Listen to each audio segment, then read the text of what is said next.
ನಮಸ್ಕಾರ ಸ್ನೇಹಿತರೆ, ನಾನು ಇವತ್ತು ಮತ್ತೊಂದು ಮಹತ್ವವಾದ ನೇಮಕಾತಿ ನಿಮ್ಮ ಮುಂದೆ ತರಲಿದ್ದೇನೆ. SLC ITI ಇಂಜಿನಿಯರಿಂಗ್ ಮಾಡಿದಂಥ ಅಭ್ಯರ್ಥಿಗಳಿಗೆ ಕೇಂದ್ರ ಸರ್ಕಾರದ ಘಟಕವಾದ ಇಸ್ರೋದಲ್ಲಿ ನೇರ ನೇಮಕಾತಿ ಮುಖಾಂತರ ಪೋಸ್ಟ್ಗಳನ್ನು ತುಂಬಲಾಗ್ತಿದೆ. ನಿನ್ನೆ ತಾನೇ ಅಂದರೆ 27/6/2026 ಪ್ರಕಟಗೊಂಡಂಥ ಈ ನೇಮಕಾತಿ ಯಾವ ಪೋಸ್ಟ್ ಇದ್ದಾವೆ ನೋಡ್ಕೊಂಬರೋಣ.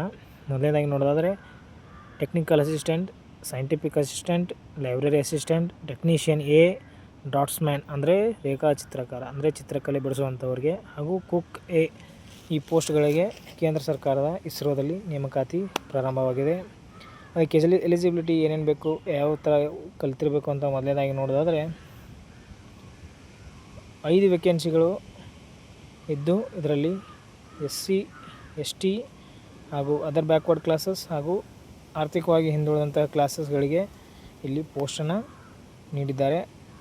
ಮೊದಲನೇದಾಗಿ ಅನ್ರಿಸರ್ವ್ಡ್ ಅದರ್ ಕ್ಲಾಸಸ್ಗಳಿಗೆ 2, OBC ಅವರಿಗೆ 1 ಹಾಗೂ ಎಕನಾಮಿಕ್ ಬ್ಯಾಕ್ವರ್ಡ್ ಕ್ಲಾಸಸ್ಗಳಿಗೆ 2 ಪೋಸ್ಟ್ಗಳನ್ನ ಇಲ್ಲಿ ನೀಡಿರುವಂಥದ್ದು. ಅವು ಯಾವ್ಯಾವ ಅಂದರೆ ಮೊದಲನೇದಾಗಿ SLC ಮಾಡಿದಂಥವು SLC, SSC, matriculation, ITI, NTC, NAC in electronics, mechanic, technical power electronic system, mechanic consumer electronic appliances, mechanical industrial electronics trade from NCVT ಮಾಡಿದಂಥ ಅಭ್ಯರ್ಥಿಗಳಿಗೆ ಈ ಹುದ್ದೆಗಳು, ಹಾಗೂ ITI ಎಲೆಕ್ಟ್ರಾನಿಕ್ಸ್ ಮೆಕ್ಯಾನಿಕ್ ಮಾಡಿದಂಥ 3 ಅಭ್ಯರ್ಥಿಗಳಿಗೆ ಮಾಸ್ಟರ್ ಕಂಟ್ರೋಲ್ ಫೆಸಿಲಿಟಿ ಹಾಸನಲ್ಲಿ 3 ಸೀಟ್ ಇರುವಂಥದ್ದು. ಯಾರ್ಯಾರಿಗೆ ಅಂದರೆ ಅದರ್ ಬ್ಯಾಕ್ವರ್ಡ್ ಕ್ಲಾಸಸ್ಗಳಿಗೆ 1, SC ಅವರಿಗೆ 1 ಹಾಗೂ EWS ಅವರಿಗೆ 1 ಪೋಸ್ಟು, ಟೋಟಲ್ 3 ಪೋಸ್ಟು. ಇದಕ್ಕೆ return test computer based CBT exam ಇರುತ್ತೆ, ಹಾಗೆ ಸ್ಕಿಲ್ ಟೆಸ್ಟ್ ಕೂಡ ಇರುತ್ತೆ ಇದರ ಸರ್ಕ್ಯುಲರ್ ಬೇಸಿಸ್ ಮೇಲೆ. ಹಾಗೆ ನೆಕ್ಸ್ಟ್ ನೋಡಿದರೆ ITI ಕಾರ್ಪೆಂಟರ್, ITI ಮಾಡಿದಂಥ ವಿದ್ಯಾರ್ಥಿಗಳಿಗೆ ಕಾರ್ಪೆಂಟರ್ ಹುದ್ದೆ ಇದ್ದು 1 OBCಗೆ ಒಂದೇ ಹುದ್ದೆ ಇರುವಂಥದ್ದು. ಇದರಲ್ಲಿ ವಿದ್ಯಾರ್ಥಿ ನೋಡೋದಾದರೆ SLC ಅಥವಾ SSC ಅಥವಾ matriculation, ITI, NTC, NAC in carpenter trade from NCVT ಮಾಡಿದಂಥ ವಿದ್ಯಾರ್ಥಿಗಳಿಗೆ ಈ ITI ಕಾರ್ಪೆಂಟರ್ ಹುದ್ದೆಗೆ ಅರ್ಜಿ ಸಲ್ಲಿಸಲು ಸೂಕ್ತವಾಗಿರುವಂಥದ್ದು. ಹಾಗೆ ಡ್ರಾಫ್ಟ್ಸ್ಮ್ಯಾನ್ ಅಂದರೆ ರೇಖಾಚಿತ್ರಗಳು ಮಾಡಿದಂಥ ಅಭ್ಯರ್ಥಿಗಳಿಗೆ 1 ಪೋಸ್ಟು.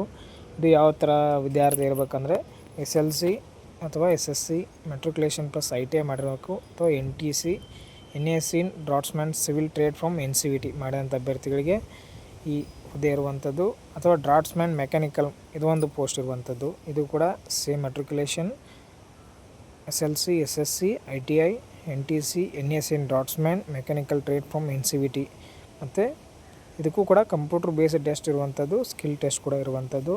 ಹಾಗೆ ನಂತರದಲ್ಲ ನೋಡೋದಾದರೆ ಎಲೆಕ್ಟ್ರಾನಿಕ್ಸ್ ಮಾಡಿದಂಥ ಅಭ್ಯರ್ಥಿಗಳಿಗೆ ಈ first class diploma in electronics from a recognised state board, ಯಾವುದಾದ್ರೂ ರಾಜ್ಯದಿಂದ ಮೆಕ್ಯಾನಿಕಲ್ ಮಾಡಿದಂತಹ ಡಿಪ್ಲೊಮೊ ಮಾಡಿದಂಥ ಅಭ್ಯರ್ಥಿಗಳಿಗೆ ಈ ಹುದ್ದೆ ಮೀಸಲಾಗಿ ಇರುವಂಥದ್ದು. ಒಟ್ಟು 6 ಹುದ್ದೆಗಳಿದ್ದು ST ಅವರಿಗೆ 1 ಹಾಗೂ OBC ಅವರಿಗೆ 1 ಹಾಗೂ ಪೋಸ್ಟ್ ಆಫ್ ವಿಜಯಪುರಂ ಅಂಡಮಾನ್ ನಿಕೋಬಾರ್ ಅವರಿಗೆ 1 ಹಾಗೂ SC ಅವರಿಗೆ 1 ಇರುವಂಥದ್ದು. 6 ಹುದ್ದೆಗಳಿದ್ದು 6 ಹುದ್ದೆಗಳು ಅನ್ರಿಸರ್ವ್ಡ್ ಅವರಿಗೆ 1. ಇದು ಯಾವ ಥರ ಇರ್ತದೆ ಅಂದರೆ ರಿಟರ್ನ್ ಟೆಸ್ಟ್ ಇರುವಂಥದ್ದು, ಕಂಪ್ಯೂಟರ್ ಅಥವಾ ರಿಟರ್ನ್ ಟೆಸ್ಟ್ ಅಥವಾ ಕಂಪ್ಯೂಟರ್ CBT ಇರುವಂಥದ್ದು. ಸ್ಕಿಲ್ ಟೆಸ್ಟ್ ಯಾವ ಥರ ನೀವು ಕಲ್ತಿದ್ದೀರಿ ಅದರ ಮೇಲೆ ಸ್ಕಿಲ್ ಟೆಸ್ಟನ್ನು ನಿಮಗೆ ಮಾಡ್ತಾರೆ. ಒಟ್ಟು 6 ಹುದ್ದೆಗಳಿಗೆ ಡಿಪ್ಲೊಮಾ ಯಾವುದೇ ರಾಜ್ಯದಿಂದ ಪಡೆದಂತಹ ಡಿಪ್ಲೊಮಾ ಎಲೆಕ್ಟ್ರಾನಿಕ್ಸ್ ಪಡೆದಂಥ ವಿದ್ಯಾರ್ಥಿಗಳಿಗೆ ಈ ಹುದ್ದೆ ಮೀಸಲಾಗಿರುವಂಥದ್ದು. ಹಾಗೆ ನೋಡೋದಾದರೆ ಮೆಕ್ಯಾನಿಕಲ್ 1 ಹುದ್ದೆ ಖಾಲಿ ಇದ್ದು ಇದು OBC ಅವರಿಗೆ. ಇದಕ್ಕೆ first class diploma in mechanical engineering from recognised state board, ಇದು ಕೂಡ ಸೇಮ್ ಒಂದೇ ತರಹದ ವಿದ್ಯಾರ್ಥಿಯನ್ನು ಹೊಂದಿದ್ದು ಯಾವ ರಾಜ್ಯಗಳಿಂದ ಡಿಪ್ಲೊಮಾದಲ್ಲಿ ಓದಿರುವಂಥ ಮೆಕ್ಯಾನಿಕಲ್ ಇಂಜಿನಿಯರಿಂಗ್ ಓದಿದಂಥ ಅಭ್ಯರ್ಥಿಗಳಿಗೆ ಈ ಹುದ್ದೆ ಸಿಗುವಂಥದ್ದು.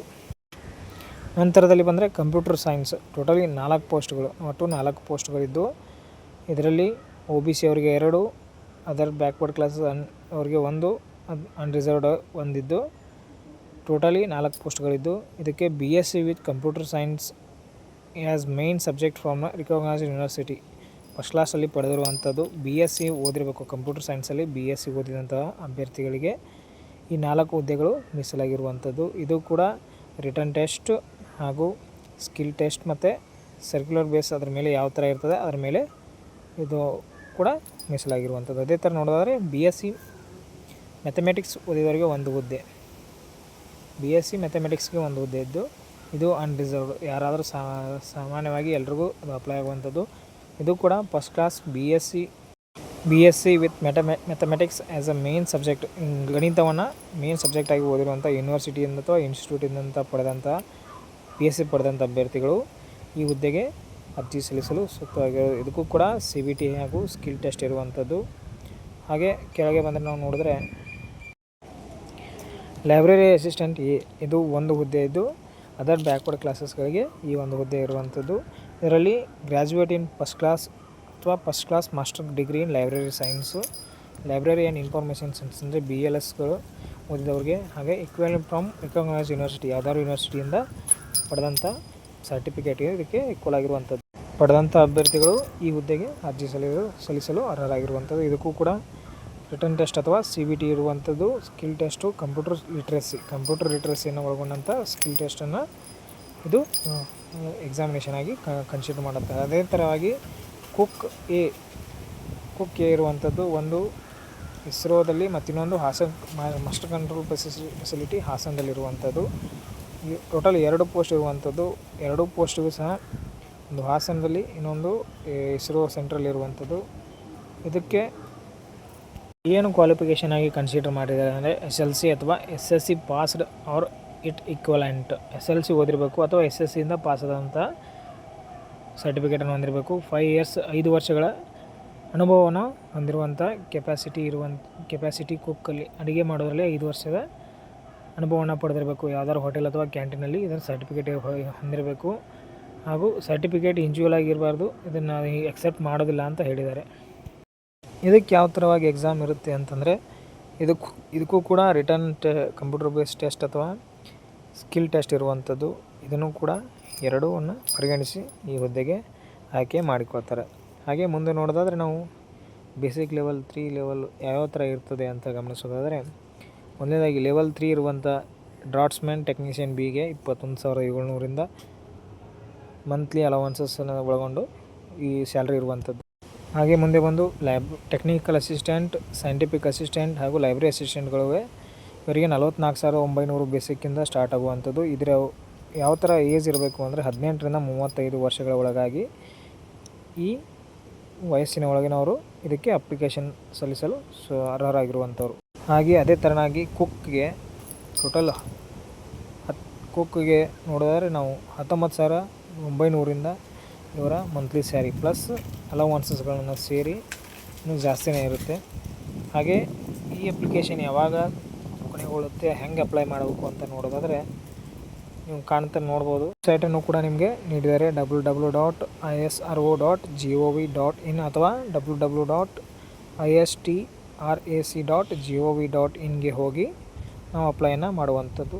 ಹಾಗೆ ಅಪ್ಲೈ ಮಾಡಲಿಕ್ಕೆ 27/6/2026 ಇದು ನಮಗೆ ಕೊನೆಯ ದಿನವಾಗಿ ಇದು ಸ್ಟಾರ್ಟಿಂಗು. ಹಾಗೆ 20/7/2026 11:15 ರಾತ್ರಿ 11:55ವರೆಗೆ ನಮಗೆ ಅದರೊಳಗೆ ನಾವು ಅಪ್ಲಿಕೇಶನನ್ನು ಸಲ್ಲಿಸುವಂಥದ್ದು. ಯಾವ ಡಾಕ್ಯುಮೆಂಟ್ಸ್ ಬೇಕು ಅಂತ ನೋಡಿದಾದರೆ, ಮೊದಲನೇದಾಗಿ 50 KB ಒಳಗಿರುವಂತಹ ಫೋಟೋ, ಮತ್ತು ನೆಕ್ಸ್ಟ್ ನೋಡಿದಾಗ ನಾವು 50ರಿಂದ 100 KB ಒಳಗಿರುವಂತಹ ಸಹಿ, ಹಾಗೆ ನೀವು ಪಡೆದುಕೊಂಡಂಥ ಕ್ವಾಲಿಫಿಕೇಷನ್ ಸರ್ಟಿಫಿಕೇಟ್, ವಿದ್ಯಾ SLC ಅಥವಾ PUC ಡಿಗ್ರಿ ಒಳಗೊಂಡ ಸರ್ಟಿಫಿಕೇಟು, ಎಕ್ಸ್ಪೀರಿಯನ್ಸ್ ಸರ್ಟಿಫಿಕೇಟ್ಗಳನ್ನು ಇದರಲ್ಲಿ ಅಪ್ಲೋಡ್ ಮಾಡಬೇಕಾಗುತ್ತೆ. ಎಕ್ಸ್ಪೀರಿಯನ್ಸ್ ಪಡೆದಂಥ ಸರ್ಟಿಫಿಕೇಟ್ ಕೂಡ ಇದಕ್ಕೆ ನಾವು ಅಪ್ಲೋಡ್ ಮಾಡಬೇಕಾಗುತ್ತೆ. ಹಾಗೆ ಮುಂದೆ ಬಂದರೆ SC ST ex service man ಮತ್ತು ಎನಿ ಅದರ್ ಸರ್ಟಿಫಿಕೇಟ್ ಹೊಂದಿರೋಂಥ ವಿದ್ಯಾರ್ಥಿಗಳು ಅಪ್ಲಿಕೇಶನ್ ಹಾಕುವ ಮುಂದೆ SC ST ex service man ಅಥವಾ ಅಂಗವೈಕಲ್ಯ ಹೊಂದಿರುವಂಥ ಅಭ್ಯರ್ಥಿಗಳು ಆ ಸರ್ಟಿಫಿಕೇಟನ್ನು ಅಪ್ಲೋಡ್ ಮಾಡಬೇಕಾಗುತ್ತೆ. ಫೋಟೋಗ್ರಾಫ್ ಕರೆಕ್ಟಾಗಿ ವ್ಯೂ ಆಗುವಂಥದ್ದು, ಕ್ಲಿಯರ್ ಆಗಿರುವಂಥ ಫೋಟೋನ ಅಪ್ಲೋಡ್ ಮಾಡಬೇಕು ಅಂತ ಹೇಳಿದ್ದಾರೆ.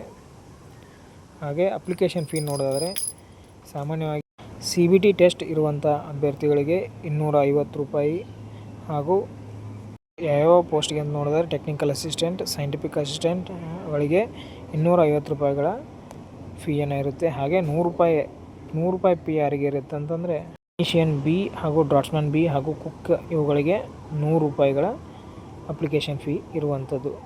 ಹಾಗೆ SC/ST ಅಭ್ಯರ್ಥಿಗಳಿಗೆ ಯಾವುದೇ ಥರದ ಫೀ ಇರುವುದಿಲ್ಲ.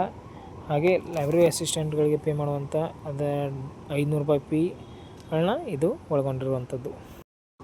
ಹಾಗೆ ಸ್ಕಿಲ್ ಟೆಸ್ಟ್ ಕೂಡ ಇಲ್ಲಿ ಕೊಟ್ಟಿದ್ದಾರೆ. ಫೈನಲ್ ಸೆಲೆಕ್ಷನ್ ಬೇಸಲ್ಲಿ ನಿಮಗೆ ಅದರ ತಕ್ಕಂತೆ ಸ್ಕಿಲ್ ಟೆಸ್ಟನ್ನು ಇವರು ಮಾಡ್ತಾರೆ. ಅದರಲ್ಲೂ ಕೂಡ ನಿಮಗೆ ಮಾರ್ಕ್ಸ್ಗಳನ್ನು ನೀಡಿ ಮಾರ್ಕ್ಸ್ಗಳ ಮುಖಾಂತರ ನಿಮಗೆ CBT ಟೆಸ್ಟ್ ಹಾಗೂ ಸ್ಕಿಲ್ ಟೆಸ್ಟ್ಗಳು ಎರಡನ್ನೂ ಪರಿಗಣಿಸಿ ನಿಮ್ಮನ್ನು ಈ ಹುದ್ದೆಗಳಿಗೆ ಆಯ್ಕೆ ಮಾಡಿಕೊಳ್ಳಲಾಗುತ್ತೆ. ಸಾಮಾನ್ಯವಾಗಿ ಪರೀಕ್ಷೆಗಳನ್ನು ನೋಡಿದರೆ technical assistant, scientific assistant and library assistant A ಗ್ರೂಪ್ಗೆ ಇರುವಂಥದ್ದು 1.5 ಗಂಟೆಗಳ ಕಾಲ ಎಕ್ಸಾಮ್ ಇರುವಂಥದ್ದು. 100 ಅಂಕಗಳಿಗೆ 80 ಪ್ರಶ್ನೆಗಳಿದ್ದು 80 ಯಾವುದು ತಪ್ಪಾಗುತ್ತೆ ಅದಕ್ಕೆ 0.33%ಗಳನ್ನ ಇದರಲ್ಲಿ ಲೆಸ್ ಮಾಡುವಂಥದ್ದು. ಹಾಗೆ ಟೆಕ್ನಿಕಲ್ B ಡ್ರಾಟ್ಸ್ಮನ್ ಹುದ್ದೆಗಳಿಗೆ 80 ಅಂಕಗಳಿಗೆ 1.5 ಗಂಟೆಗಳ ಕಾಲ ಎಕ್ಸಾಮನ್ನು ಇರುವಂಥದ್ದು. ಇದು 100 ಮಾರ್ಕ್ಸ್ಗಳಿಗೆ ಎಕ್ಸಾಮನ್ನು ಒಳಗೊಂಡಿರ್ತದೆ. ಹಾಗೆ ನೀವು ಎಷ್ಟು ಮಾರ್ಕ್ಸ್ಗಳನ್ನ ತೆಗೆದುಕೊಂಡ್ರೆ CBTಯಲ್ಲಿ ಕ್ವಾಲಿಫೈ ಆಗ್ತೀರಾ ಹಾಗೂ ಸ್ಕಿಲ್ ಟೆಸ್ಟಲ್ಲಿ ಎಷ್ಟು ಮಾರ್ಕ್ಸ್ಗಳನ್ನ ನೀವು ತೆಗೆದುಕೊಂಡ್ರೆ ಕ್ವಾಲಿಫೈ ಆಗ್ತೀರಾ ಅಂತ ನೋಡೋದಾದರೆ ಅನ್ರಿಸರ್ವ್ಡ್ ಕ್ಯಾಂಡಿಡೇಟ್ಸ್ಗಳು 80ಕ್ಕೆ 32 ಮಾರ್ಕ್ಸ್ಗಳನ್ನ ಹಾಗೂ ಸ್ಕಿಲ್ ಟೆಸ್ಟಲ್ಲಿ 50ಕ್ಕೆ 100ಕ್ಕೆ 50 ಮಾರ್ಕ್ಸ್ಗಳನ್ನ ಪಡೆದುಕೊಳ್ಬೇಕು. ಹಾಗೆ reserve candidates only if post reserve ಯಾವ ಪೋಸ್ಟ್ಗೆ ನೀವು ಅಪ್ಲೈ ಮಾಡಿರ್ತೀರ ಅವರು CBTಯಲ್ಲಿ 24 ಮಾರ್ಕ್ಸ್ಗಳನ್ನ ಹಾಗೂ ಸ್ಕಿಲ್ ಟೆಸ್ಟಲ್ಲಿ 100ಕ್ಕೆ 40 ಮಾರ್ಕ್ಸ್ಗಳನ್ನು ಪಡೆದುಕೊಳ್ಬೇಕು ಪಾಸ್ ಆಗಬೇಕು ಅಂದರೆ. ಹಾಗೆ ಟೋಟಲ್ ಕುಕ್ ಅವರಿಗೆ 60 ಪ್ರಶ್ನೆಗಳಿಗೆ 160 ಪ್ರಶ್ನೆಗಳು 1.5 ಗಂಟೆಗಳ ಕಾಲ 100 ಅಂಕಗಳಿಗೆ ಪರೀಕ್ಷೆ ಇರುವಂಥದ್ದು. ಇದು 100 ಅಂಕಗಳಿಗೆ ಪರೀಕ್ಷೆಯನ್ನು ಅವರು ನಡೆಸ್ತಾರೆ. ಅದು ಕ್ವಾಲಿಫೈಯಿಂಗ್ ನೇಚರ್ ಮೇಲೆ ಡಿಪೆಂಡ್ ಆಗಿರ್ತದೆ.